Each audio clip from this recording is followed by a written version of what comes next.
कहानी की शुरुआत में हम जैक सुली नाम के एक आदमी को देखते हैं जो कभी एक नेवी ऑफिसर हुआ करता था, पर एक वॉर में उसकी दोनों टांगे खराब हो गई। ऐसा नहीं था कि उसका कोई इलाज नहीं था, दिक्कत बस पैसों की थी। उसके पास उतने पैसे नहीं थे कि वो अपनी टांगों का अच्छे से इलाज करा सके। उसे हमेशा से यही लगता था कि इस दुनिया में जो ताकतवर है वो हमेशा कमजोरों का शिकार करता है। एक बार एक पब में उसे एक आदमी दिखाई देता है जो अपनी गर्लफ्रेंड को पीट रहा होता है। उससे ये सब देखा नहीं गया और वो जाकर उस आदमी से भिड़ गया, जिसकी वजह से वहाँ का बाउंसर उसे बाहर फेंक देता है। वहाँ उसके पास दो लोग आते हैं जो उसे उसके भाई के बारे में कुछ बताने आए थे। वो उसे लेकर एक मॉर्चरी में पहुंचते हैं जहाँ उसे पता चलता है कि उसके भाई टॉमी को किसी ने चाकू से मार डाला, वो भी उसके पास रखे कुछ पैसों के लिए। उसके साथ आए दोनों लोग जैक से कहते हैं कि तुम्हारे भाई ने कुछ इन्वेस्टमेंट किया था और क्योंकि तुम्हारी जीन तुम्हारे भाई से मिलता है इसलिए तुम उसकी जगह ले सकते हो। दरअसल उसका भाई एक साइंटिस्ट था जो अंतरिक्ष में नए नए प्लैनेट्स की खोज करता था। आगे हम जैक को एक स्पेसशिप में देखते हैं जहां उसे ट्रैवल करते हुए लगभग 5 साल बीत चुके थे। वो पेंडोरा नाम के एक प्लेनेट की तरफ जा रहे थे। उसके भाई टॉमी को इसी मिशन की ट्रेनिंग दी गई थी और इसकी ट्रेनिंग पे कंपनी ने काफी पैसे लगाए थे, इसलिए उसके मर जाने के बाद वो और पैसे खर्च करके दूसरे साइंटिस्ट को नहीं ले सकते थे। उनके लिए अच्छा था कि जैक का जीन उससे मिलता था, इसलिए उसे उसकी जगह रख लिया गया। उनका शिप पेंडोरा पे लैंड कर जाता है। वहाँ का वातावरण इंसानों के अनुकूल नहीं था, इसलिए सबको एक ऑक्सीजन मास्क दिया जाता है। उसके साथ बहुत सारे सैनिक थे। ये सब भले ही नीचे धरती पे देशभक्त सैनिक थे, पर यहाँ ये लोग सिर्फ कंपनी के गुलाम थे जो पैसों के लिए कुछ भी कर सकते थे। वहाँ का कर्नल सबको बता रहा होता है कि यहाँ के बाहर जो भी जीव उन्हें मिलेगा वो उन्हें हर हालत में मारने की कोशिश करेगा। यहाँ बचने वाले लोगों को नावी बुलाया जाता है जिनकी जहरीली तीर कुछ ही मिनट्स में उनकी सांसें बंद कर सकती है, इसलिए उन लोगों को वहाँ हर पल सावधान रहना होगा। जैक को उसका पार्टनर नॉर्म मिलता है जो उसके साथ अवतार प्रोग्राम में काम करने वाला था। वो उसे लेकर अपनी लैब में पहुंचता है। उनके साइंटिस्ट ने इंसानों और नावी के डीएनए को मिलाकर नावी जैसे ही दिखने वाले क्लोन बनाए थे जिन्हें एक मशीन के सहारे इंसानों के साथ जोड़ा जाता है और वो उन्हें कंट्रोल करते हैं। इन क्लोन्स को अवतार कहा जाता था। वहाँ का साइंटिस्ट जैक को उसका अवतार दिखाता है जिसे उसके साथ जोड़ा जाना था। जैक वहाँ अपनी हर दिन होने वाली घटनाओं को वीडियो लॉग के जरिए रिकॉर्ड करना शुरू कर देता है। आगे हम उस अवतार प्रोग्राम की हेड डॉक्टर ग्रेस को देखते हैं जो अभी अभी अपने अवतार से बाहर आई थी। वो जैक से मिलकर कुछ ज्यादा खुश नहीं थी। वो जाकर कंपनी के हेड पार्कर से मिलती है। वो उसे कहती है कि उसे एक साइंटिस्ट चाहिए था, ना कि एक विकलांग फौजी। पार्कर उससे कहता है कि वो हमारे लिए लकी साबित हुआ है क्योंकि उसके भाई के बदले में वो उन्हें मिला है और वो उनके साथ रहकर उनकी हिफाजत भी कर पाएगा क्योंकि वो एक फौजी रह चुका है। वो ग्रेस को पेंडोरा में पाए जाने वाले किसी धातु को दिखाता है जिसे अनऑब्टेनियम कहा जाता है और इसकी 1 केजी की प्राइस लगभग 100 करोड़ है धरती पे, और इन्हीं पैसों से उनकी कंपनी और अवतार प्रोग्राम की फंडिंग होती है। वो उससे कहता है कि उनके पास अब बहुत कम समय है, उन्हें पेंडोरा के लोगों से बात करके जल्दी ही कोई डिप्लोमेटिक सॉल्यूशन निकालना होगा, नहीं तो उनके पास आर्मी के इस्तेमाल के अलावा और कोई रास्ता नहीं बचेगा। जैक को उसके मशीन चेम्बर में डाल दिया जाता है और उसे अवतार के साथ लिंक किया जाने लगता है। ग्रेस भी अपने अवतार में जाने लगती है और तभी जैक अपने अवतार में जागता है। वो उठकर सबसे पहले अपने पैरों को देखता है जिसे वो महसूस कर सकता था। कितने दिनों बाद उसने अपने पैरों में हलचल महसूस की थी। वो उठकर चलने की कोशिश करने लगता है। सारे डॉक्टर उसे ऐसा करने से मना कर रहे थे, पर जैक वहाँ से भागकर बाहर आ जाता है और तेजी से भागने लगता है। उसे लग रहा था मानो उसका सपना पूरा हो गया है। उसके पास ग्रेस आती है और उसे रोकती है। रात को सारे अवतार्स को सुला दिया जाता है और जैक वापस से अपने मशीन से बाहर आ जाता है। वहाँ ट्रूडी नाम की एक आर्मी कैप्टन जैक को अपने साथ ले जाती है। वो उसे कर्नल से मिलाने लाई थी। कर्नल उससे कहता है कि उसने उसके रिकॉर्ड्स देखे हैं, काफी खतरनाक जंग लड़े हैं उसने। वो जैक से कहता है कि उस अवतार रिसर्च की हर डिटेल उसे देनी होगी और पेंडोरा में क्या हो रहा है सब कुछ उसे बताना होगा, और उसके बदले में वो उसके पैरों को हमेशा के लिए ठीक करवा देगा। जैक उसकी डील मान लेता है। अगले दिन फिर से जैक को उसके अवतार के साथ जोड़ा जाता है और वो ग्रेस और नॉर्म के साथ पेंडोरा के लोगों की खोज में जाते हैं। वो एक जगह अपने चॉपर्स को लैंड करवाते हैं और वो सब जंगल में खोज करने निकल जाते हैं। वहाँ कुछ दूर आगे उन्हें एक झोपड़ी दिखाई देती है।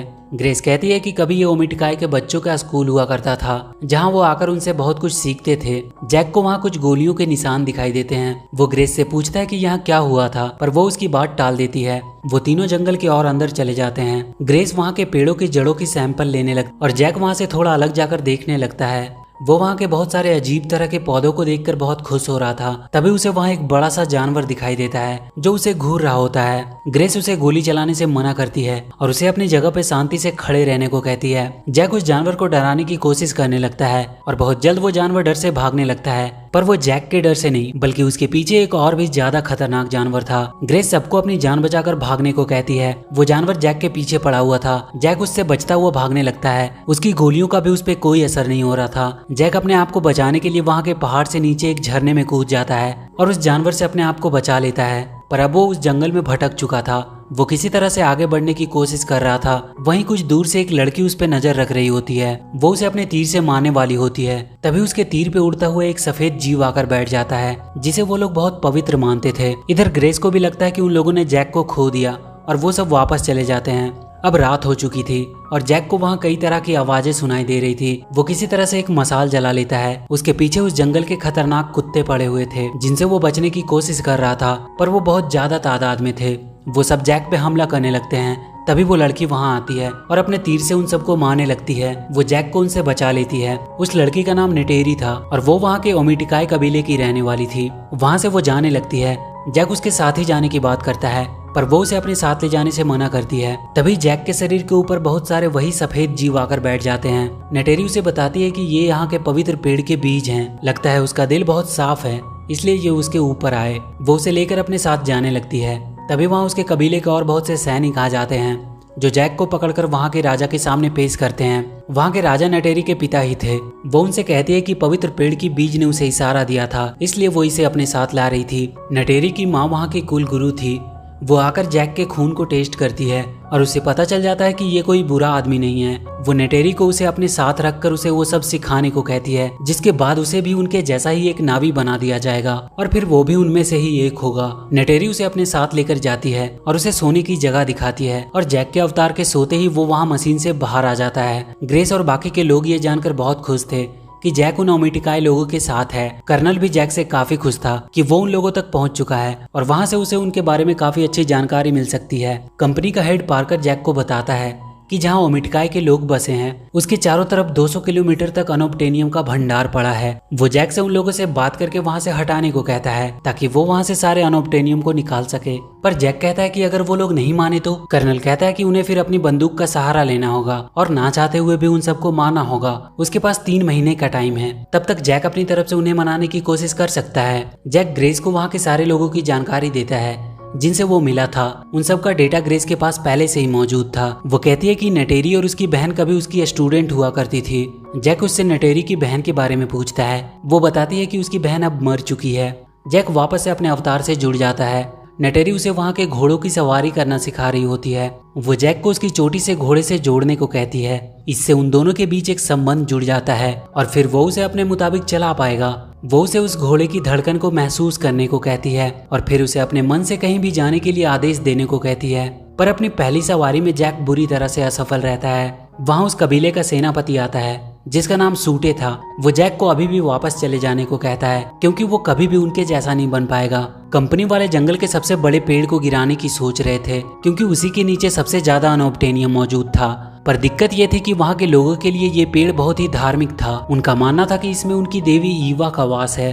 जब रिसर्च टीम को पता लगता है कि जैक उस कर्नल को उनकी सारी रिपोर्ट दे रहा है तो वो सब अपना रिसर्च बेस कहीं और शिफ्ट कर लेते हैं जो वहाँ से दूर जंगल के बीच में था। वहाँ जाते वक्त जैक को हवा में फ्लोट होते हुए माउंटेन्स दिखाई देते हैं। ऐसा उसने अपनी लाइफ में पहली बार देखा था। ग्रेस उन सबको वहाँ एक छोटे से लैब में ले आई थी जहाँ वो कंपनी के दखल अंदाजी के बिना काम कर सकते थे। जैक नेटेरी के साथ लगातार एक नावी बनने के सारे गुण सीख रहा था। वो उसे इकरान नाम के एक बड़े से पक्षी से मिलवाती है। वो उसे बताती है कि इकरान अपनी जिंदगी में सिर्फ एक शिकारी के साथ उड़ता है और बहुत जल्द उसे भी अपना इकरान चुनना होगा। वो उसे सभी तरीके से तीर चलाना और शिकार करना सिखा रही थी। जैक भी उसके साथ रहकर वो सारी चीजें बहुत अच्छे से सीख रहा था क्योंकि उसे ये सब बिल्कुल नया और अच्छा लग रहा था। वो हर दिन उसने क्या क्या सीखा अपने वीडियो लॉग में रिकॉर्ड कर देता था। जैक और नेटेरी साथ रहकर बहुत करीब भी आने लगे थे। वो लगातार समझने की कोशिश कर रहा था कि इन नावी लोगों का इस जंगल से इतना गहरा रिश्ता कैसे है।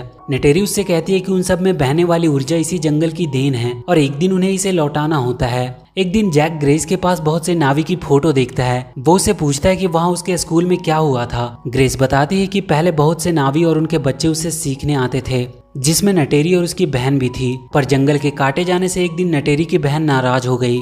वो अपने साथ कुछ कबीले वाले को ले आई और वहाँ के कटाई करने वाले मशीन में आग लगा दी। उसके बाद कर्नल के फोर्सेस ने आकर उन पर गोलियां चलाई और नेटेरी की बहन भी उनमें मारी गई। किसी तरह ग्रेस वहाँ के बच्चों को वहाँ से भगाने में सफल रही थी, पर वो दोबारा कभी लौट कर नहीं आए। जैक अब पूरी तरह से एक नावी बनने के लिए तैयार हो चुका था। वो उनके सारे तौर तरीके सीख चुका था और अब उसे बाकी सारे नए नावी बनने वाले के साथ उन आसमान में फ्लोट करते हुए पहाड़ों को पार करना था। वहां जाकर उन्हें अपना इकरान चुनना होता है। नेटेरी भी उसके साथ ही थी। जैक अपने इकरान चुनने के लिए आगे बढ़ता है। वो नेटेरी से पूछता है कि वो अपने इकरान को कैसे पहचानेगा। वो बताती है कि तुम्हें चुनने वाला इकरान तुम्हें मारने की कोशिश करेगा। जैक उन सारे इकरान की तरफ बढ़ता है और उसे एक दिखाई देता है जो उसे घूर रहा था। वो उस पर हमला करने आता है। जैक उसके मुंह को बंद करके उसे कंट्रोल करने की कोशिश करता है और बहुत संघर्ष करने के बाद आखिरकार वो उससे अपना कनेक्शन बना लेता है। नेटेरी उसे तुरंत उसका पहला उड़ान लेने को कहती है क्योंकि यही उनके बीच एक मजबूत कनेक्शन बनाता है। जैक उसे लेकर पहाड़ों से कूद जाता है और उसे उड़ाने की कोशिश करने लगता है। वो अब उसे उड़ाना सीख चुका था। नेटेरी उसे उड़ने की कुछ तरीके बता रही होती है। एक दिन जब जैक नेटेरी के साथ अपने इकरान पे उड़ रहा होता है तब उन पे एक बहुत बड़ा सा पक्षी हमला करता है जो उन छोटे इकरान को मारकर खा जाता था। वो दोनों जंगल के नीचे आकर अपने आप को उससे बचाते हैं। जैक नेटेरी से पूछता है कि वो क्या था। वो बताती है कि वो उसे टुरुक बुलाते हैं। इसे आखिरी बार उसके दादा के दादा ने चलाया था और अब तक नाविकुल के इतिहास में केवल 5 बार ऐसा हुआ है। जैक को अब अपनी असली जिंदगी झूठी लगने लगी थी क्योंकि उसे अब ये अवतार वाली जिंदगी ही ज्यादा अच्छी लग रही थी। उसके 3 महीने भी बीत चुके थे। उसे वो कर्नल फिर बुलाता है और कहता है कि उसका टाइम खत्म हो गया है, अब उनकी आर्मी को ही कुछ करना होगा। पर जैक कहता है कि अभी एक चीज बाकी है, उसे अब नावी बनाया जाने वाला है। उसके बाद वो उन लोगों से बात कर सकता है वहाँ से शिफ्ट होने के लिए। कर्नल उसे जल्दी से ये सब खत्म करने को कहता है। जैक को अब एक नावी बना दिया जाता है। उसने ग्रेस को भी वहां आने देने के लिए उन सबको मना लिया था। नेटेरी उसे लेकर अपने कुल देवी ईवा के पास आती है। उनका मानना था कि इनमें उनकी पूर्वजों की यादें हैं। जैक उसमें उनकी पूर्वजों की आवाजों को सुन सकता था। वो उससे कहती है कि अब तुम एक नावी हो, इसलिए वो इस कुलवृक्ष से अपना एक धनुष बना सकता है और अपने लिए एक औरत भी चुन सकता है। जैक उससे कहता है कि उसने अपने लिए पहले ही किसी को चुन लिया है। सुबह नेटेरी को एक मशीन दिखाई देता है जो जंगल के पेड़ को काट रहा था। वो उनके कुल वृक्ष को भी तोड़ रहा होता है। वो जैक को उठाने की कोशिश कर रही थी पर वो अभी तक मशीन से बाहर ही था, इसलिए वो जाग नहीं रहा था। पर जैसे ही जैक मशीन में जाता है वहां उसका अवतार जाग जाता है। वो उन सबको पेड़ काटने से रोकने लगता है पर वो नहीं रुकते हैं। जैक जाकर उस मशीन का कैमरा तोड़ देता है पर वहाँ के सोल्जर उस पर गोलियां चलाने लगते हैं। वो नेटेरी को लेकर वहाँ से भाग जाता है। वो लोग उनके कुल वृक्ष को तोड़ देते हैं। कर्नल जब कैमरे में देखता है कि जैक ने उनके कैमरे को तोड़ा था तो वो उस पर और भी ज्यादा गुस्सा हो जाता है। इधर ओमिटिकाई के लोग इंसानों के खिलाफ जंग छेड़ने की बात कर रहे थे। जैक उन्हें समझाने की कोशिश करता है कि वो लोग बहुत ज्यादा मजबूत हैं। सूटा उसकी बातें मानने से इनकार कर रहा था। जैक उनसे कहता है कि वो जाकर उनसे बात करेगा और उन्हें रोकने की पूरी कोशिश करेगा। तब तक कर्नल गुस्से में लैब में पहुंच जाता है और उनकी मशीन को बीच में ही बंद कर देता है, जिसकी वजह से ग्रेस और जैक का अवतार वहीं बेजान होकर गिर जाता है। सूटा तुरंत समझ जाता है कि वो उनका दुश्मन है और उसे मारने जाता है पर नेटेरी आकर उसे रोक देती है। कर्नल ग्रेस को जैक की वीडियो लॉग दिखाता है जिसमें वो कह रहा था कि ओमिटिकाई के लोग कभी अपने गांव को छोड़ने वाले नहीं हैं, चाहे कोई कितनी भी कोशिश क्यों ना कर ले। इसलिए कर्नल अब उस पर हमला करने वाला है क्योंकि उनसे बात करने का अब कोई फायदा नहीं है। सूटा अपने कबीलों की फौज की मदद से उनकी सारी मशीनों में आग लगा देता है। कर्नल को अब एक और बहाना मिल गया था उन पे हमला करने का। ग्रेस कहती है कि उन्होंने जानबूझकर उनकी धार्मिक पेड़ों को तोड़ा ताकि वो लोग कुछ रिस्पॉन्स करे और उसका बहाना बनाकर वो उनके गाँव पे हमला कर सके। तभी ट्रूडी वहां आती है और कहती है कि वो लोग उस बड़े पेड़ को आज गिराने वाले हैं। ग्रेस जाकर पार्कर से बात करती है और कहती है कि वो ऐसे ही इतने लोगों को नहीं मार सकते और वो पेड़ उनके लिए धार्मिक है, वो उसे छोड़कर भागेंगे भी नहीं। पार्कर जैक को 1 घंटे का टाइम देता है, वो जाकर उन सबको वहां से हट जाने के लिए समझाए। जैक उन सारे कबीले वालों के पास पहुंचता है और कहता है कि वो लोग हमला करने आ रहे हैं, उन्हें वहां से जाना होगा, नहीं तो सबके सब मारे जाएंगे। वो कहता है कि उसे यहाँ उनके तौर तरीके सीखने के लिए भेजा गया था ताकि एक दिन उन्हें वो समझाकर यहाँ से हटा सके, पर उनके साथ रहकर उसे भी इस जंगल से प्यार हो गया। ये सुनकर नेटेरी उस पर बहुत गुस्सा करती है क्योंकि उसने उस पर भरोसा किया था। जैक उसे समझाने की बहुत कोशिश करता है। वो सब जैक और ग्रेस को बंदी बना लेते हैं और जब कर्नल ऊपर अपने चॉपर से देखता है तो वो समझ जाता है कि उनकी बात नहीं बनी और वो अपने फोर्सेस को मिसाइल्स फायर करने का ऑर्डर देता है। ओमिटिकाई के लोग उन पर अपने तीरों से हमला कर रहे होते हैं जिनका उन पे कोई असर नहीं होता है। वो मिसाइल से दागने लगते हैं। जैक अभी भी उन्हें समझाने की कोशिश कर रहा था कि वो यहाँ से चले जाए। नेटेरी की माँ वहाँ आती है और वो जैक और ग्रेस को आज़ाद कर देती है। वो उससे कहती है कि अगर तुम उनमें से एक हो तो उनकी मदद करो। जैक उन सबको लेकर भागने लगता है और तब तक वो लोग उस बड़े से पेड़ को गिरा देते हैं। ओमिटिकाई के सारे लोग इसे देखकर बहुत दुखी थे। नेटेरी के पिता भी उसमें मारे जाते हैं। उसे अब जैक से नफरत हो गई थी। वो उसे वहां से चले जाने को कहती है। इधर वापस से जैक के मशीन को बंद कर दिया जाता है। उसका अवतार फिर से वहीं बेजान होकर गिर जाता है और ग्रेस की पूरी टीम को वो लोग कैद कर लेते हैं। पर ट्रूडी किसी तरह उन्हें वहां से छुड़ा लेती है और अपने चॉपर से उन लोगों को लेकर भागने लगती है। पर कर्नल को पता चल जाता है। वो अपनी गन से उनकी तरफ शूट करना शुरू कर देता है और इसी दौरान ग्रेस को एक गोली लग जाती है। वो अपना एक लैब भी लिफ्ट करा लेते हैं ताकि वो अपने अवतार को कंट्रोल कर सके। वो उस लैब को जंगल के किसी दूसरे जगह पे छुपा देते हैं ताकि कर्नल उसे ढूंढ ना पाए। जैक वापस से अपने अवतार में आ जाता है। उसे वहाँ सब कुछ खत्म हुआ दिखाई देता है। तभी वहाँ उसका इकरान आता है। वो उस पे बैठ के ऊपर से उस बड़े वाले टुरुक पे कूद जाता है। ओमिटिकाई के सारे लोग अपनी देवी एवा के शरण में बैठे प्रार्थना कर रहे होते हैं। तभी तुरुक पे बैठकर वहाँ जेक आता है। सब लोग उसे देखकर डरने लगते हैं। तब जेक उससे उतरकर सूटा के पास जाता है और कहता है कि वो उसका साथ चाहता है उन आसमानी लोगों से लड़ने के लिए। सूटा मान जाता है। जेक उनसे कहता है कि उसकी दोस्त ग्रेस मर रही है और उसे उनकी मदद की जरूरत है। वो सब ग्रेस को उसके अवतार के साथ एवा के पास लिटा देते हैं और सब प्रार्थना करने लगते हैं, पर वो सब ग्रेस को बचा नहीं पाते।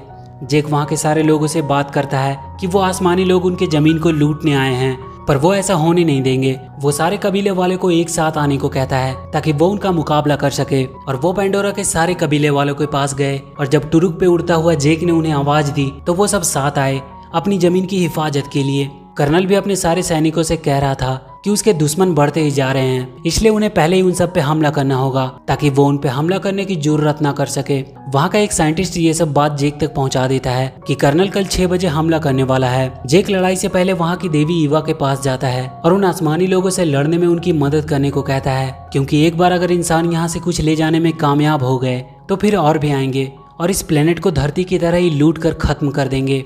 नेटेरी वहां आती है और उनसे कहती है कि उनकी देवी किसी की साइड नहीं लेती, वो तो सिर्फ जीवन का संतुलन बनाए हुए है। और अगले दिन जेक अपने सारे इकरान पे उड़ने वाले सैनिकों को लीड कर रहा था। सारे फोर्सेस भी तैयार थे, वो जंगल में आ चुके थे और कर्नल ऊपर सारे हेलीकॉप्टर्स को लीड कर रहा था। वो वहाँ जंगल के बीच बहुत सारे एक्सप्लोजिव गिराने वाले थे।